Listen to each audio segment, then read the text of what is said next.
G'day everyone, thanks for joining us again. Firstly, I'd just like to apologise if I may. I'd normally like to try and get a show out every fortnight at least.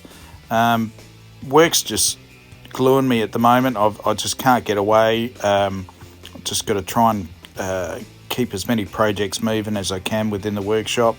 And it's taking, as with this trade, nothing simple. It's always you get a part, you got to modify it. Nothing fits. Nothing arrives on time. The whole schmozzle. But anyway, getting back to the car. So that's why I haven't done shows. Basically, that's what I want to tell you. But getting back to the car, we've ordered brakes, the carbon units now, and hopefully they'll arrive sometime this month. We've also, while we've got a shipment coming, ordered some clutch spares for the old clutch, so we can upgrade that so that we'll have a spare clutch.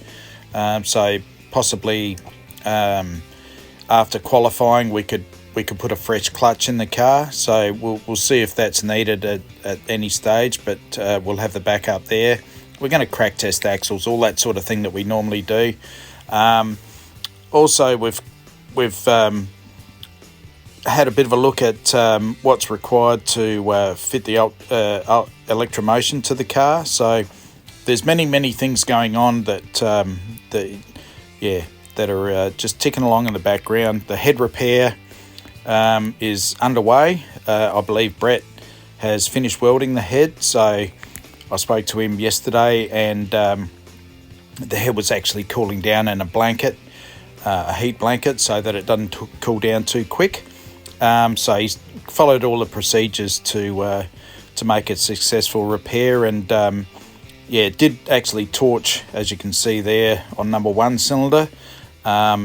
So there was a few things we had to do, but all the spares have arrived from Alan Johnson's. We've got guides, inserts and hoops. We're going to a hoop system now, so that'll improve the reliability of the engine hopefully.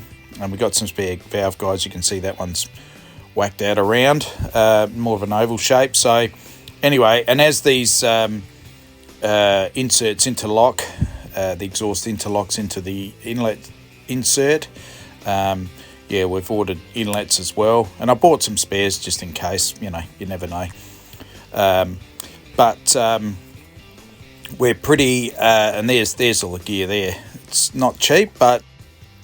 And here we have the fitting in question that's caused this whole drama. So we're going to put some flexible hose in there, and I should have known better, but anyway, we'll fix that as well. We thought we'd kill two birds, and we thought we'd unbolt the diff out the car, which had to come out anyway. And while the diff's out, which is all the weight, we thought, well, why don't we just unbolt the back of the car, turn it upside down, and we can have a real good look at the welds and how we're going to go about making a nappy and all this sort of stuff. But it wasn't just a matter of undoing 8 bolts. It was all the wiring looms, the brake lines, the shifter lines, all the clutch mechanics, and all of it all just covered in oil and clutch material. Yeah, they're two of our favourite things on the car. Pizza! Either way, it's good that we were able to remove the rear of the car like we can. Many dragsters you can't do this, but because the car was damaged years ago and the shipping costs were through the roof for a 40-foot container, Bob decided to make the car unboltable so they could ship it back in a 20-footer, which helped the freight costs quite a bit. So it's to our advantage because we can tip it upside down, and it's so easy to work on, especially going through what we've got to do with the nappy. We just purchased some wood so that we can start making a mould. We're going to hit the ground running tonight, and this time we're going to make the nappy a bit more user-friendly. The previous version was a bit rushed. It was right before the Spring Nationals last year, so and it's carbon fibre, but it's actually got stainless and aluminium in there as well that we fiberglassed it all together. It's a bit of a mess. We can't actually load the car with the nappy on, so this version 2 we'll be able to load the car with the nappy on, and some other issues that we have jacking the car up and the jack stand and all that sort of stuff. We're going to correct all that, so it just makes it easier at the track. And this is the time that you do this sort of work. It's in the calmer day through winter, so we can nail it and get it right so that when we're at the track it all flows smoothly. And here you can see the blocks being put in the car and the oil pans bolted on, so we know exactly what our dimensions for the nappy will be. And I sort of look forward to playing with some carbon fibre. I haven't done it before, but time will tell. And it's not something you can buy, so yeah, I'm going to enjoy the experience. I think I might say different afterwards, but either way, it's all got to be done. The diff housing's been cleaned, ready for our new CRD billet hubs. We've gone for new bearings and wheel studs also, so that it's a completely fresh setup.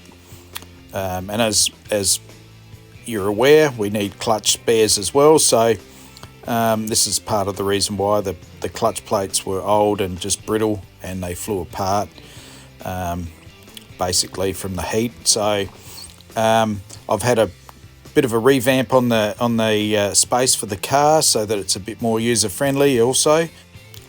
Okay, well, time's just about up, but anyway, while I'm here, I'd like to thank Dean and Louis from Zimmer Engineering.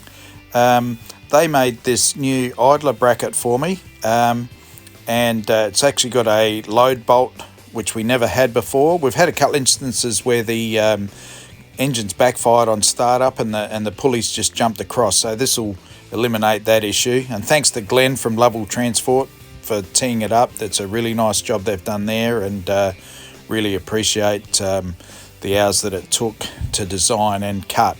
In closing, I'd just like to add, it's not easy running any car at the drags or any motorsport, but when you've got a small block and you're trying to wring the thing's neck, it becomes much more difficult. And especially being that there's not many people doing it, so we can't ring any gurus in the United States or anything where it sort of thing. So to my crew and sponsors, thank you so much for the hard work you put in, and hopefully it's rewarded with a world record. And thanks for watching, and we'll see you on the next one.